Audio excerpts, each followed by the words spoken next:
ఇవాళ ఈ కూటమి ప్రభుత్వము 2.0 వచ్చిందండి. గతంలో వచ్చినప్పుడు అమరావతి క్యాపిటల్ అని చెప్పి అక్కడ ఒక ఇటుక ముక్క కూడా ఏకోకుండా ఇవాళ లోతట్టి ప్రాంతం ముంపుకు గురయ్యే రకంగా ప్రవర్తించిన సందర్భం మనం అంతా కూడా చూసాం. మొన్న వరదలకు ఏమైందో. ఇప్పుడు చంద్రబాబు నాయుడు గారు మరొక కొత్త డ్రామాకి తెరదీశాడు.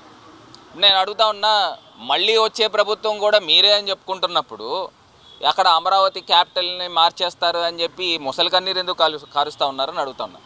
ఇదే చంద్రబాబు నాయుడు గారు ఏం చెప్పారు? అసెంబ్లీ వేదికగా 2028 అంటే మళ్ళీ వచ్చే జనరల్ ఎలక్షన్ 2029, 2028లో క్యాపిటల్ నిర్మాణం అయిపోతుందని చెప్పిన ఈ వ్యక్తి అసలు ఎవరైనా అంత పెద్ద క్యాపిటల్ నిర్మాణం చేస్తే ఎవరు మారుస్తారండి? ఇప్పుడు క్యాపిటల్ నిర్మాణం 2028కి చేసేస్తానని చెప్తున్న వ్యక్తి చంద్రబాబు నాయుడు గారు కాదా అని అడుగుతా ఉన్నా. మరి 28కి నిర్మాణం చేస్తానన్నప్పుడు మళ్ళీ వచ్చే ప్రభుత్వము మార్చేస్తుందని ఈ అనుమానాలు ఎందుకు ప్రజల్లో క్రియేట్ చేస్తూ ఉన్నారు?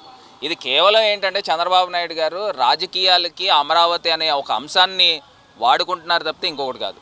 రెండో అంశం నేను ఇవాళ అడుగుతా ఉన్నా, ఆల్రెడీ మీరు 33,000 ఎకరాలు ఎక్వైర్ చేశారు, ల్యాండ్ పూలింగ్ చేశారు.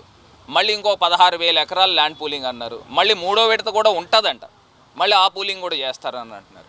నేను అడుగుతా ఉన్నా, ఫస్ట్ మీరు పూల్ చేసిన 33,000 ఎకరాలకి మీరు ఏం డెవలప్మెంట్ చేశారు? ఎవరైతే ఇన్ని వేల మంది రైతులు వాళ్ళ కష్టార్జితంతో సంపాదించుకున్న భూములకి మీరు ఏం ప్రగతి చూపించారని అడుగుతా ఉన్నా. మీరు 2014 నుంచి 19 దాకా అక్కడ ఏం జరిగింది? అదే రకంగా ఇప్పుడు మీరు 2 సంవత్సరాలు వచ్చింది, 2028కి మీరు అమరావతి క్యాపిటల్ కడతా అంటున్నారు. నేను అడుగుతా ఉన్నా, చంద్రబాబు నాయుడు గారికి ఒకటే మాట సలహా ఇస్తూ ఉన్నా, మీరు మీకు సంబంధించిన హెరిటేజ్ కంపెనీలు హెడ్ ఆఫీసులన్నీ అమరావతిలో తీసుకొచ్చి పెట్టండి. అప్పుడు మీరు ఒక దారి చూపించిన వాళ్ళు అవుతారు, అంటే నేను ఒక సెటన్ ఎగ్జాంపుల్ చేసిన వాళ్ళు అవుతారు. అదేవిధంగా పవన్ కళ్యాణ్ గారు కూడా ఆయన ఫ్యామిలీతో పాటు వచ్చి అమరావతిలో నివాసం ఉండండి. లోకేష్ గారు మీ ఫ్యామిలీతో వచ్చి ఇక్కడ నివాసం ఉండండి. అప్పుడు మీరు ఆంధ్రప్రదేశ్ రాష్ట్రానికి ఒక రోల్ మోడల్ అవుతారు. మీరేమో పొద్దున్న ఇక్కడ ఉంటున్నారు, రాత్రి పడుకోవడానికేమో హైదరాబాద్ వెళ్ళిపోతూ ఉన్నారు. అసలు మీరు అమరావతి పైన మీకు చిత్తశుద్ధే లేదు. ఆంధ్రప్రదేశ్ రాష్ట్రము ప్రగతి పదంలో తీసుకురావాలనే ఒక ఆలోచన కూడా లేదు. కేవలం రాజకీయాలకు వాడుకుంటున్నారు తప్పితే ఇంకొకటి ఏది కాదు.